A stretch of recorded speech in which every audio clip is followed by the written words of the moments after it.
Welcome to Betting on Success, a podcast that dives into the future of gaming with a focus on cashless technology. Hosted by Mark Morton, aka Morty. From cashless innovations to incredible career stories, this is where gaming professionals stay ahead. Betting on Success is brought to you by your friends at Marker Tracks and Coin, leading the way in cashless gaming. Hi, and welcome to the latest edition of Betting on Success. I'm Morty, Mark Morton, and I have the pleasure, the ultimate pleasure of having a mentor of mine, a role model of mine, and a really dear friend of mine for many, many years, Mr. Gavin Isaacs. I am super excited today. Gav? Morty, lovely to be here. Yeah. I know I've been putting you off for at least a year. Yeah, well, you're important. But my non-compete's finished, so now I'm here. So you could do my show, right? No.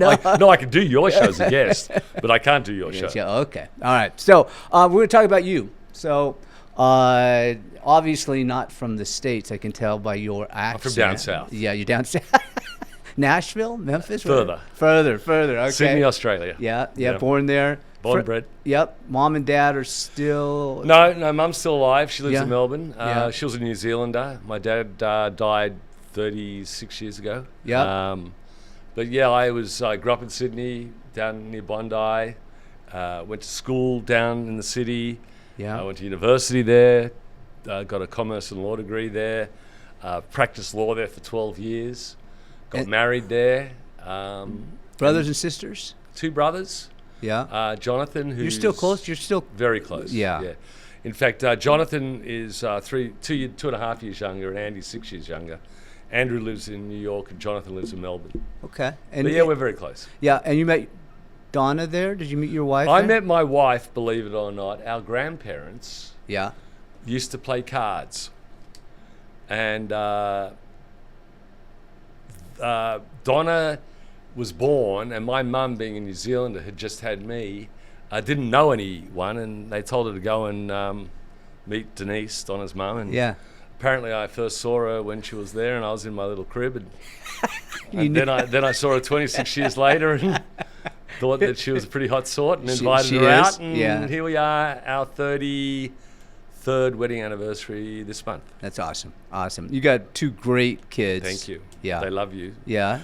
Thomas loves getting Morty money. Morty money. Paid him a lot of that on the golf course over the years when he was a youngster. And Sophie is now 26. So Thomas lives in New York, just got engaged. Congrats. He works at Boston Consulting. Yeah. Sophie has been in finance living in New York.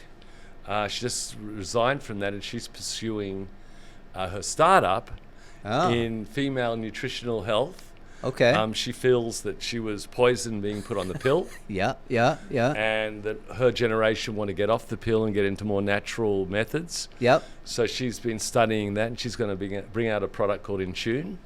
And the first pill helps you get off the pill and get your body back to normal. And then after that, it's a nutritional supplement that there's different pills for different times of the cycle. Okay. As you explained to me all those years ago. Yeah. I educated you. Anyhow, it's called In Tune Wellness. So watch that space. I will. She's moving to LA. Oh, fantastic. So you said a law degree to start, right? I saw in your bio it's called a solicitor. Not what you think. I know, that's not down here on Tropicana. That's right. That's what I thought. Yeah, no. In Australia, there's a solicitor and a barrister. Okay. As lawyers, solicitors traditionally don't go to court. Barristers are court, the ones who wear the wigs and all that. Yep. And so I got admitted as a solicitor, but I did corporate, transactional, trusts, all that's really groovy stuff. Yeah. For 12 years. Yeah. Exciting? Oh, I enjoyed it. You did? Built a good practice. Yep. And then one day went to a partners meeting and suggested that the insurance litigators, because we were getting really good margins in my division, and they were getting screwed down, that they move across the park. And I was told to shut up and sit down because I was a junior partner and I shouldn't talk. And next morning a headhunter rang me, and I thought it was a joke. I thought one of my buddies had played a prank on me, just like we all do. Yeah. And it turned out to be someone trying to recruit for the new Aristocrat. And so I joined Aristocrat, and I took the punt, and everyone in the world tried to talk me out of it, but I thought, wow. And what a great decision that was, to join this fabulous industry. And our first task had to settle litigation we had with Mr. Ainsworth, Yep. who is still one of my great mentors of all time. We did that very quickly on the condition that he would never be disparaged. At the time, IGT were spreading rumours that he was a very evil, nasty man. He was quite the opposite. And every time a license had his name in it saying Aristocrat couldn't do business with him, it was defamation. So we settled on the basis that we would agree never to do that, which caused a bit of an issue over here. But that was bad luck. We did that. We got a Nevada license. Then they moved me into business development and marketing, and we bought CDS. Yeah. And then at that stage, when they put someone else in charge of the American business, I was head office in Sydney, they told me for my development I should move overseas. So I took my 5-year-old, 2-year-old and wife, and we moved to London for what was supposed to be 3 years. 1 year in, that integration hadn't gone well, and so I was moved to America on 2 days' notice. We had a massive downgrade. Aristocrat almost shut down. Yeah, I remember those days. But as it does today, Aristocrat had great video, and so we redid the platform, made it fast enough to deal with ticket in, ticket out, and brought back those great games that were killing it everywhere in the world, and the rest is history. Aristocrat relaunched with the Mark VI, and bang. Yeah, awesome. Great games, Native America, Harrah's in the day. It was fabulous. So you were relatively young though when all this was going on, Yeah. right? Yeah. I mean, was it difficult moving out of the business you were in into something completely different? Did you embrace it immediately, or how did you feel about gaming when you first joined? Well, I worked my way at the race through the university at the racetrack, because it's very different in Australia. You get a mark at the end of year 12, and that determines what course you go to at university. We don't have this 4-year general college. Right. So I got into commerce and law, a combined degree, and I had to pay for myself because I left home. And so I worked at the racetrack, one of my many jobs. Loved the betting. One of my uncles was a racehorse owner as well. But then I got into law, and it was completely, what I did was, as I said, transactions, public company, buying and selling hotels, setting up offshore trusts, not a lot of gaming. And then this thing came out of the blue, and I thought, wow, why not? And, I had nothing to lose. It was a punt that we took, and I remember my mother sending one of my uncles from New Zealand over to try and talk me out of it, saying that, you're going to work with the dark side. Right. And I said, I've been saving people money on offshore trusts. That's the dark side. Yeah. It's the regulated side. Right. And so, no, I never looked back. I loved it, and it was a punt, and it's been really good. You brought something up. Everybody, probably listening to the show that's not as old as I am, and almost as old as you are. Wow. I mean, No one's that old. Nobody's that old. They all think of Aristocrat as what they are today.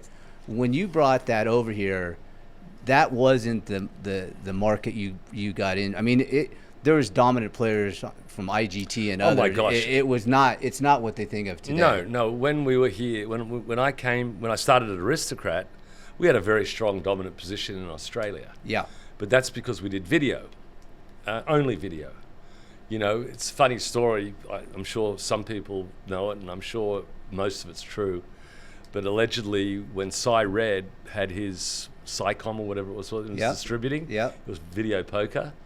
And Len had steppers, and Cy was his distributor. They shook hands and did a deal that Cy would never make a stepper, and Len would never make a video.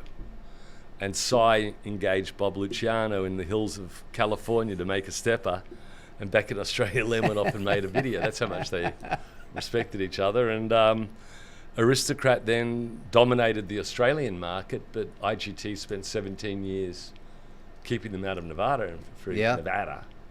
And it took 17 years to get that license, although places like Oregon, Minnesota, Scott Nelson, who unfortunately just passed, was our distributor up in Minnesota, and he had Minnesota and Wisconsin. We did very well there. And then when I came here, we'd false started because we hadn't really properly merged with CDS, and our product wasn't performing because we were using the Mark V board, or whatever it was called. I think it was MAV 500 or whatever it was. And you hit the button and there was a delay because it didn't have the power to drive it. So we redid that and then brought back the great games that had dominated the Australian market. But at that time, IGT were 80+% of this no market. question. Yep.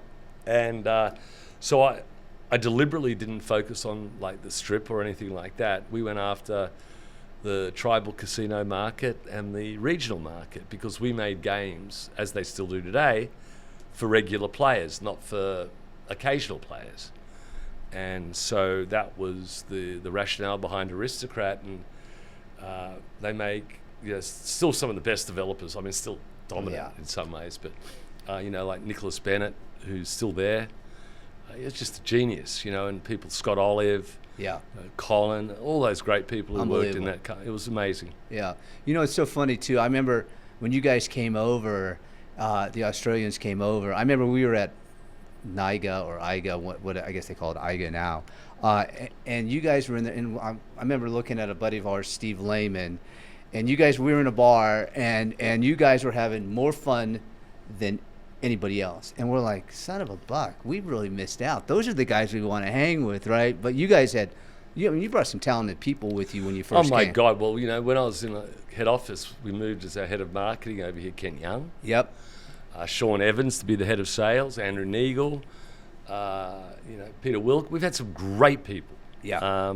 And Aristocrat, it's funny because in Australia, sort of like it's not a well-respected profession, being in the gaming world. But we love a bet, love maths, and Aristocrat had this great culture. Well, it's funny, that's something you just brought up that I always was impressed with you. You were a player, right? The psychology of the player, the games you were delivering. I wasn't a big player. Not a big player, but you understood that side of the business. Yeah. Today, I was taught by some great people back home. Yeah. And who's some of those people As I said, the mathematician. So I'll tell you one of the things, I was the lawyer. They used to call me the lawyer. Yeah. And Nicholas, who was the head of game development, who came up with basically video, the 3x5s and the real power, all these great ideas his name's on most of those patents. They would organise once a month a casino night. We had clubs down there. So we'd pick a club, we'd ring them up and say, there's about 20 of us coming down, we're going to gamble. We'd all put into a pool and we'd go down there and have dinner, and then he would sit you in front of a machine and tell you what to do and play. Yeah. And so you just learned how to, the whole idea. And the whole idea, I think today and still back then, is to give your player that excitement and that opportunity to win, but obviously, over 64 million spins, they're not going to. Right. And so the volatility, and it's really important that math keeps you engaged. And, the free spins was something that they really developed first and did all of that. And it's, we set games back in those days. I had a funny story when I was running Aristocrat. First year, second year, we were killing it. We were bringing out great product. And I think one big customer came and saw me. And they said, were you, at the time we weren't putting our games down really below 90% return to player. And they wanted to bring it down to close to 85. Yeah. And I told them no, and they said, we're not going to buy any product from you. And I shook his hand and off he went. And then his boss rang me up and said, I just fired him. I said, hopefully not because of me, no, but, and we will continue to buy your product because, we had a philosophy that if you burn off your players, they're going to go, you're not going to, they're coming 3-4 times a week. Yeah. Yeah. And, I think that's part of what's happened here is a little problem in that area. But so let me talk to you a little bit about what's been evident over your career, whether it's Aristocrat, Shuffle Master, Bally, where we had a chance to work together. Yeah, so when I left, Aristocrat wanted me to go back and run, we built it right up. Right. And the opportunity was to be part of the industry here, so I chose to work with you when you recruited me. I did. Bally. Yeah, it took me a long time, but I finally got you there. It had nothing to do with Richard Haddon. It was all you. And so went to Bally and we worked together, and boy, that was a mess when I got there. Oh my God! And we fixed that up, and it was great. Well, and that's where I was going, because the reality is, what's consistent about your career, the businesses that you touched are all better after you have touched them. What's some of the key things that you think allowed you to have the success you've had? I think the first key is having a clear strategy and keeping it simple. Yeah. and then communicating that so everyone understands. Yeah. You know, this when you have a company where people aren't sure whether they're going left or right, you know, you end up in a tailspin. It doesn't work. Yeah. But if you tell everyone, this is where we're going, you know, these are the rules of engagement, well, let's go ahead and do it, people know what they need to do. Right. And if you empower and trust people, they know which way to go. But, you know, we all know companies here where one day they're developing for this, and then they say, stop, let's do it for that.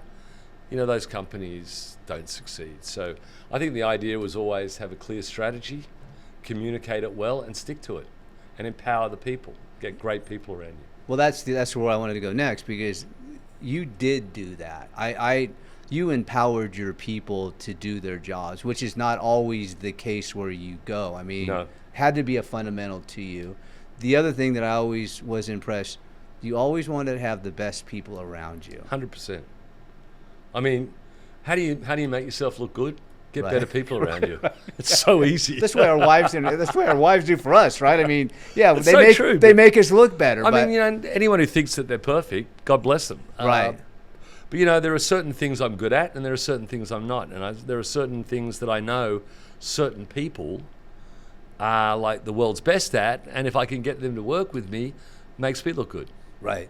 And you know, you've been, like I said, some of the stops I talked about, the people that work for you, right? And I joked before the show started here about you always knew their name. That was the other thing I always remember about our time together, that you'd walk down, the people knew you. Your ego was never part of the equation, even when you were in charge.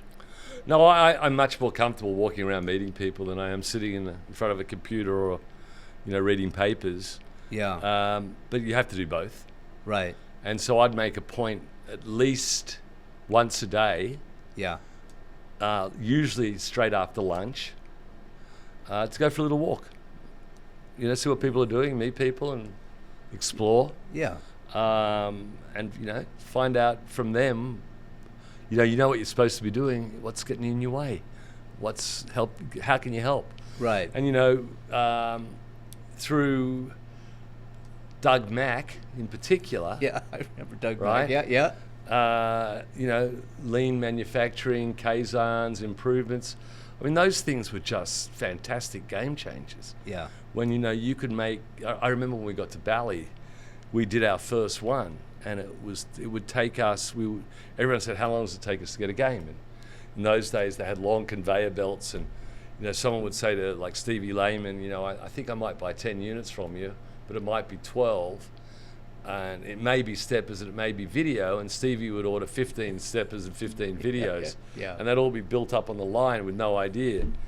And I remember Lyle at, was it Parks?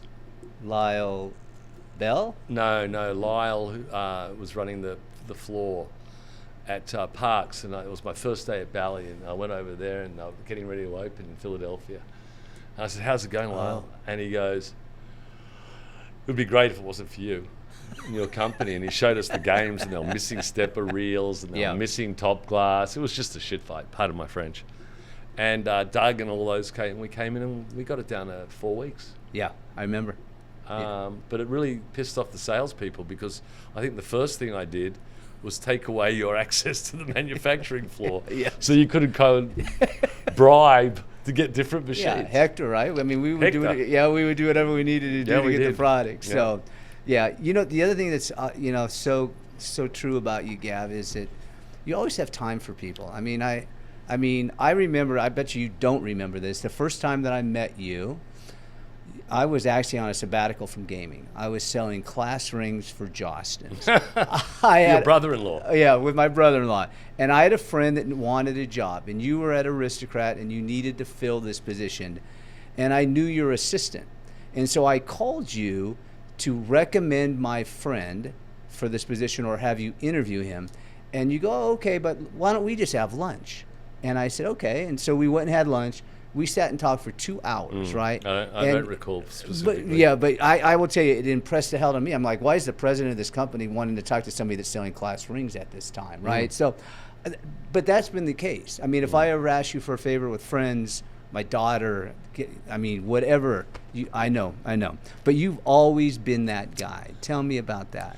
Well, I think my dad was a salesman, and he was a great salesman, but not a great businessman. And, he and I weren't that close, and we're getting closer when he died. But I guess it comes in the blood a little bit, that ability to... I remember he used to take me to the surf club down at North Bondi, and people like Kerry Packer were members there. It used to cost you $10 a year to be a member in those days. And Garbage Men were members. And as the Australian way, you'd go to the showers, and as a little kid, it wasn't a friendly sight in the men's shower. And he would say, "You see that guy there? He's a multi-millionaire. You see that guy there?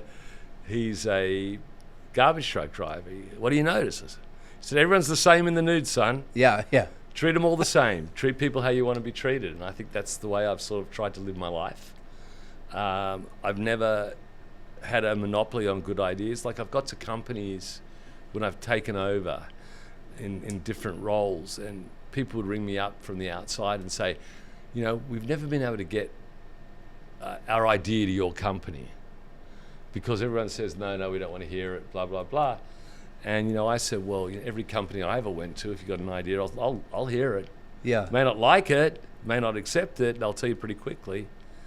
But, we don't have a monopoly. No one has a monopoly on good ideas, so... Yeah, well, you've had huge success. I mean, and I think I touched on it a second ago, but your ego is you're the same. You're the same. I mean, that smile like right now and that laugh. You've always been, no matter how well you've achieved, right? The ego's never been. That's just not who you are. We're all the same in the nude. I got to use that sometime. Although I don't think we are. I wish my wife should hear that. Is what you can cut that one out too. But, you better cut that one. Okay. Monster Morty. We can't have that. No. So I want to ask you a question. So, young people coming up, like yourself. Yep. I mean, want to get into business. What would you tell them? I mean, advice you could give to somebody that's just right, like Thomas or Sophie or whoever. And I do a lot of mentoring of young people. I know you do. I think first of all, you've got to be a good listener, good learner. Keep your ego in the back pocket, if you will. Yep. Because you don't know anything. I still don't know anything. I learn every day. And then you've got to have passion. If you don't have the passion, do something else. Because, it may be a good job that pays well, or it may be something that Dad did or whatever. But if you don't love it, don't do it. Like Sophie's with her startup. Right. She had a great job in finance in Wall Street. And this is what she wanted to do. And I said, well, come on. You've got an opportunity. Follow your passion. And I've always found that if you are passionate about something, you usually give it an extra 20% of effort. I think you're right? So I think that's number one. You've got to have the passion. You've got to have the core competencies and skills. And then I think you've got to be lucky enough to have good teachers. Yeah. You've got to learn from great people. And you've got to learn from people who aren't great. You've got to learn...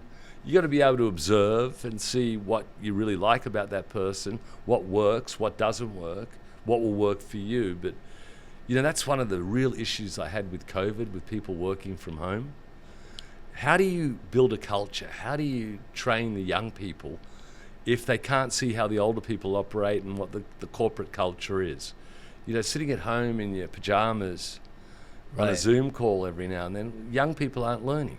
Right, yeah. So, I really feel that's a problem, and I think that for young people starting out, to be mentored is really important. So let me ask you that question, right? So who was your mentor? Who would you say impacted your career? I'm sure there's many. But there's many. My legal career, people like Douglas Hamilton, I've had good and bad, right? Some people were really good to me, like Douglas, he would sit down at 6 o'clock at night and say, come in. He wasn't my partner, but he took an interest in me, and bring in your files, and he'd rip it apart and start from the bottom, and he'd say, all right, in those days, those double-sided pins, 1 inch in, 1 inch up, and every piece of paper, and you'd leave there at 10 at night, right, after going through and asking one question. Yeah. But, wow, did I learn a lot from him. In gaming, Des Randall gave me the great opportunities, and Des is still probably stands out there. Bob McMonigal, when I came to America, came here on 2 days' notice. Bob, I was lucky enough to get to know Bob, and as much as people may or may not respect him, he was the man of gold. Anything I asked, he could get done, and he taught me so much. Well, you think about it, Bob. Because I always think about that. I think his career sometimes gets undervalued in some way because of the impact. I will tell you that for me, being on the sales side for all those years, there was nobody better than that guy, and not a better man, right? No. I mean, he was another guy that just His heart always was took care. huge. Huge, yeah. And so I learned a lot from Bob. You learn from people like Dick Hadrill, was fabulous. Ronald Perlman, I learned a lot from him. So there's some great people I've had the opportunity of working with, and there's so many, but there's... Well, here's the last question, because I know, are we close? Morty, We're close? Morty was... I was going to say Mark Morton. Yeah. Yeah, 5 minutes, so we're good then. Okay. I talk very quickly. I know you do. You'll have to slow me down because I'm an Australian and we talk Well, we quickly. put it in slow motion. Thank you. When I listen to those audio books, I put them in times 2. Yeah. When you listen to me talk, you put it in times a half. So you moved out of the brick and mortar side of the business, right? And you got into iGaming in that world. How could I leave Shalom out as one of my great influences in my life? I mean, Shalom McKenzie's a genius. So do you think that's going to, how do they coexist? How do both traditional casinos, iGaming, how do they coexist, or do you think one, well, because there's always a fear when you're on a casino how that's going to impact. Yeah, but I've always said putting your head in the sand and letting danger pass isn't a great strategy either. Yeah. The fact that we've got phones and we have online is real. Yeah. But you've got to start by taking a step back and looking at the world markets. There are probably more slot machines on a block of the Strip than there are in Europe. Right. Pretty much, except for in big casinos. So it's really not a land base. It's a bar base, but it's not a land based casino business. So online obviously revels there. Right. Australia is a bit of a hybrid. They don't have online at all. They've got a few casinos, but they've got pubs and clubs. America, we have this huge infrastructure of land-based casinos, and it's state by state. The casino, the 30 states now have sports. Yeah. Sport, you can't say no to sports.